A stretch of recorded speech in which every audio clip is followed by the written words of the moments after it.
Hi, this is former Navy SEAL Cade Courtley with your 4Patriots Survival Minute. Aluminum foil, something every household has, but has many uses. This thing is amazing. You can fold it up tight, super lightweight, put it in a pocket, put it in your pack, but here's what you can use it for if you get into trouble. Signaling. Find the sun, get some help. It's amazing. All right, another great use is for cooking.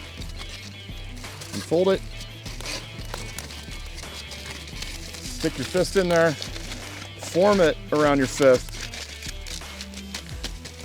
flatten the bottom, use it for boiling water, you name it, just stick it on your fire. And then another great thing about aluminum foil, it's got a shiny side and it's got a dull side. You can use it to stay warm. How do you do that? Shiny side in reflects the heat back on your body. Shiny side out reflects the heat away from your body.